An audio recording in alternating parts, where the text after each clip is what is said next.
السلام علیکم. په نن ورځ به تاسو ته تاسو څنګه کولی شئ چې په خپل نامې رینګټون یا زنګ جوړ کړئ. یعنې که تاسو ته څوک ټلیفون کوي او هغه ستاسو رینګټون په خپل موبایل کې داسې لګولی چې هغه ستاسو موبایل تاسو ته ستاسو نوم اخلي او تاسو ته وایي چې تاسو ته ټلیفون دی، نو دا ډېر زیات خوندور او مزېدار هم ښکاري. او بل د دې رینګټون یوازې دا خبرې هم نه شاته چې کوم ساز لګېدلی هغه هم ډېر زیات مزېدار وي.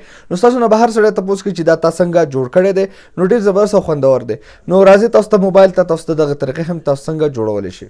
ښه، د خپلې نامې د رینګټون جوړولو لپاره به تاسو ته دا اپلیکیشن ضرورت دی، مای نیم رینګټون میکر. خو د دې دا کم آیکن کم عکس دی دا وګورئ، دا ډاونلوډ کړئ. نور چې ما ډېر شی وکتل هغه زیات تر کار نه کوي، که کار کوي نو خوندور نه دي. نو تاسو به دا اپلیکیشن په خپل موبایل کې انسټال کړئ. چې کله انسټال کړئ بیا به سمپلی په اوپن باندې کلیک کړئ او دلته کې به تاسو مای نیم رینګټون باندې به کلیک کړئ. صحیح ده. ښه، دلته کې تاسو کتلی شئ، دلته کې تاسو ته اپشن دي که نه چې های یا بل څه تاسو څه غواړئ یا ډیر تاسو څه شی غواړئ هغه ولګئ چې تاسو ته په اول کې ووایي. ښه، دویم نمبر به تاسو خپل نوم ولیکئ. صحیح ده. مثال په طور ما حسین ولیکو. په دریم نمبر باندې پلیز پیک اپ د فون باندې تاسو دلته کې ډیر شی دي، تاسو د خپل خوښې هم جوړولی شئ. دلته که په جمع باندې کلیک کړئ د خپل خوښې جوړولی شئ که نه.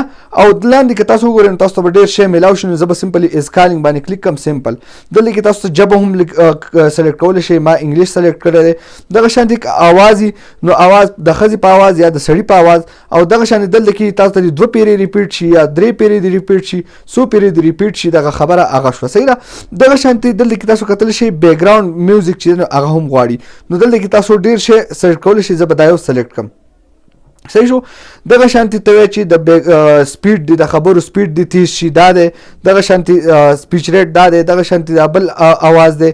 صحیح ده. دغه شانتې د بیک ګراوند کم میوزیک چې به دې کې لګېدلی د هغې اواز دی، دغه دې څنګه شي. دا ټول سیټینګ تاسو په دې کې کولی شئ. اوس سمپلي په پلی دا اول به تاسو پلی کوئ، وګورئ بیا سیو کولی هم شئ په پلی.